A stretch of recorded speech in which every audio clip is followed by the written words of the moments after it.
I'd like to share a brief reading as an excerpt from the Los Angeles Times, March 11th, 2012. It was a reflection from Mike Nichols, the well-known American film and theater director, producer, actor, and comedian, as he was embarking upon directing a revival of Death of a Salesman on Broadway, starring Philip Seymour Hoffman. Mike says, "It is Willy Loman's singular tragedy that he can't understand that true success," says Nichols, "is simply the ability to change. Willy can't understand the joy of changing yourself even by a millimeter. Even if you get 5 millimeters of difference in your life, not bad," he says. His eyes behind stern, dark-rimmed glasses suddenly moisten. "I don't like to talk about my kids, but their ability to learn and adjust and change moves me more than I can say. It's the one characteristic you want for them. Learn, do something else, change. In Death of a Salesman, the diamond shining in the dark, hard and rough, turns out to be death itself. While Nichols once said, 'Get the world to revolve around you and you think you're never going to die.' He says that he has no such illusions. 'Oh my God, if I know anything, I know I'm going to die. I never forget that. I know I'll be forgotten in a minute, and that's just fine with me.'" He tells the story of watching the film Elizabeth one night when he couldn't sleep. He was stunned by how good the Cate Blanchett movie was and how gutsy its heroine, Queen Elizabeth I. The next morning over breakfast, he told Sawyer about the movie, how Elizabeth stood up to the Pope, killed all her enemies at the same time, just like in The Godfather, and was not only right, but right forever. And recalls Nichols, "Diane said one of the greatest things she ever said to me, if forever matters." As Death of a Salesman points out, it is the love or damage that a spouse and parent leaves behind in the here and now that ultimately matters. Everything else is a delusion. Says Nichols, and that's what I'd like on my tombstone, if forever matters. In this time of the pandemic, so many of us are deluged, it seems, with dozens of unanswerable questions, each one competing for our all too limited attention and capacity to focus. How long is this going to last? How do we keep ourselves safe? How are we going to make it financially? How do I live with this kind of uncertainty? As we vacillate between one question or another, whichever happens to be working us over at any particular moment, there might in fact be one question that lies beneath all the others. What matters? As you know, I serve as the chaplain at the Simsman UCLA Center for Integrative Oncology. And last fall, as a part of the UCLA Centennial, I was invited on behalf of the UCLA Department of Arts and Architecture to be a presenter at their special 10 Questions event, the Centennial Edition. It was a series of 10 evenings, each one devoted to one particular question for our times in the world in which we live. Each one was to be explored by an interdisciplinary panel of 3. When I told my husband, Scott, about how excited and honored I was to have been invited, he of course asked me, "What's your question?" "What matters?" I said. "Oh," he said, "everything and nothing," and then he left the room. Pithy, yes, but also true in a way. Everything matters and nothing matters. Our individual lives, such as they are in this very moment, are in fact a culmination of countless choices and decisions we have made, both large and small, over the course of our lives.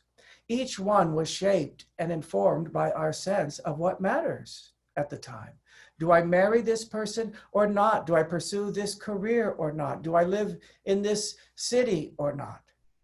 Or on a whole other level, do I buy this new pair of shoes or save my money?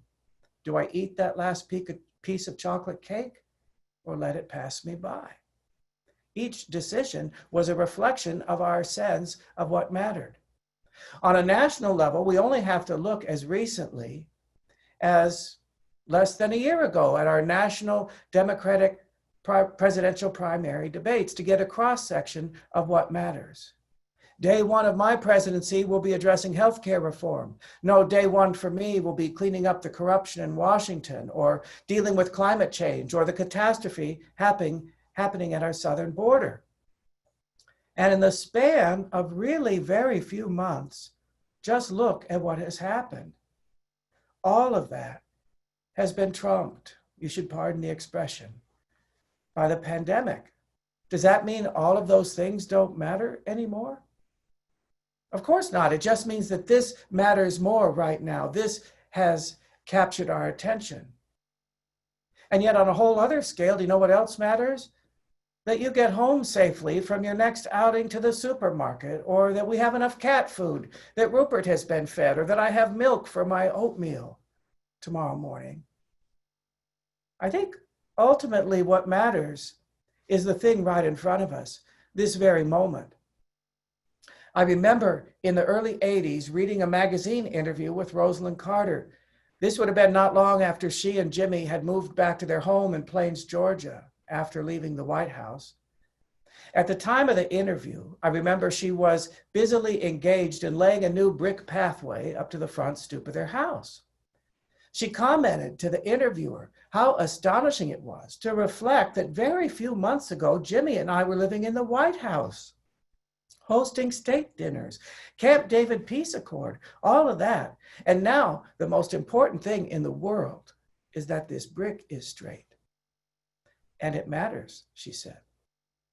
Though I was such a young man, I was so struck by the profundity of that. So much so that it still sticks with me 40 years later. It's kind of Zen-like, isn't it? Around the same time, I remember taking some kind of self-development seminar or another. After all, it was the 80s, in which we were given the task of writing our own epitaph. Now, if you've never tried it, it can be a daunting exercise, but also quite illuminating. It becomes even more daunting when we have to do it for real. My mom died a year ago, April. You know, there's only so much room on those little bronze plaques. Which few words are you going to choose to summarize, to encapsulate an entire human life? What I chose for myself in my early 20s was, he was moved by life. I think what matters is really quite fluid and changeable over the course of a lifetime, maybe even over the course of an afternoon. What mattered to me at 25 is not what mattered to me at 45, which bears little resemblance to what matters to me today at 65. I think in the first half of life, we're so focused on achieving our goals, accomplishing something, perhaps starting a family, achieving success, as if we have the vaguest idea what that really means. Second half of life, I find, is a different story. And yet one inescapable truth for all but precious few of us is that a couple of generations from now, no one will know or remember or care that you even walked the earth. So given that reality, what matters? I have to come back to Rosalynn Carter, that the bricks are straight this very moment. And yes, while I'm focusing on this brick in front of me, I have to be mindful and attuned to all of the overwhelming problems plaguing our world. But when it comes down to me taking my last breath, what will I say matters then? In my role as an oncology chaplain, I would say I'm sort of in the coming out business. I'm creating a safe space for people to come out to me, to tell me their truth, often their deepest truth, and often at the most critical time of their lives, at the end of it. But the way I see it, it's not only a coming out business, it's also a meaning-making business, because once that truth is out there on the table, how do I contain it? How do I make sense of it? That's part of the gift and exhilaration of getting to do this work. Every day I get that constant reminder, pay attention, Michael. Particularly as I move well into the third act of my life. When I reflect back on Acts 1 and 2, I realize how seldom it was that I was ever focused on the brick in front of me. I always had my eye around the corner to the next thing, the next choice, the next ordeal. How does this decision affect that one? Which class do I take? What do I major in? Which career do I pursue? Which relationships do I encourage and nurture to get me closer to wherever it is that I think I want to go? What's going to make me happy? And of course, that's still kind of true in a way, but maybe with less urgency. But perhaps with even more urgency, because at this stage in my life, the big what's next for me now is the home stretch, the final reckoning, as it were. So given that reality, what matters? When I'm taking my last breath, what will I say matters then? There are, of course, as many answers to that question as there are people on the planet. And yet I do hear common themes from folks who are wrestling with that very question before deciding to sign up for guaranteed more suffering with the next chemo treatment, the next drug trial, the next radiation, the next surgery. What is it that makes life worth fighting for? Well, I'd like to live long enough to see my son graduate high school or college, or to see my daughter get married. I'd love to see my grandchild be born. Still, I find those to be deceptively simple, tidy answers that seldom reveal the whole picture. Many years ago, I worked in the bone marrow transplant unit at UCLA Medical Center, leukemia and lymphoma patients mostly, who often spent many weeks, if not months, in the hospital. And there I met Leon, who was a difficult, prickly guy, not at all likable. In all of his weeks in the hospital, I never saw that he had a single visitor, and he was sort of proud of that. I don't need anybody, he would say, with a certain kind of pride. He had his own business, and he had a dog who scared the neighbors. Leon identified as an atheist, a secular Jew. He presumed I was religious and a Christian, neither of which are true. But he used to enjoy duking it out with me, philosophically speaking. So that was the nature of my spiritual care. We would engage in these deep, long, philosophical, theological discussions. Once he finally got his bone marrow transplant, things went south very quickly. And the docs came in with that awful news. There's nothing more we can do, Leon. I'm sorry. Well, then the heart began to soften and the tears came. But the very next day, the docs came in and said, wait, we think you might qualify for this new drug trial. Oh, his spirits went through the roof. Mine too. This is great news, Leon.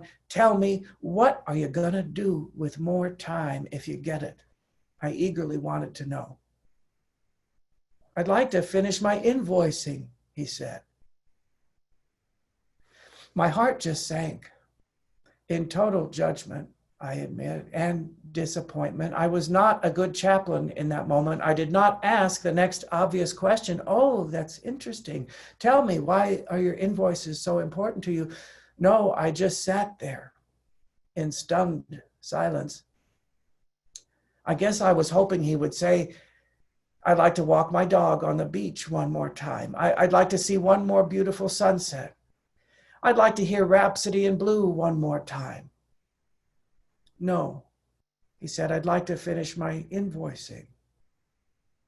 That's where he found his meaning. That's what mattered. Marianne was in her mid-40s. She had lived the previous several years with pancreatic cancer, and I walked the last few months of her journey by her side. Not long before she died, I went to see her in the hospital, and she was just cooked, absolutely fried, hooked up to every kind of tube and pump and hose imaginable. Michael, that's it. I'm really done. I want to let go, but I can't. It wasn't an option, you see, because of course her husband and her kids wanted her to keep fighting, try the next drug trial, have the next surgery, get a second opinion, a third opinion, a fifth opinion. Michael, I can't die having them think for the rest of their lives that I didn't love them enough to keep fighting.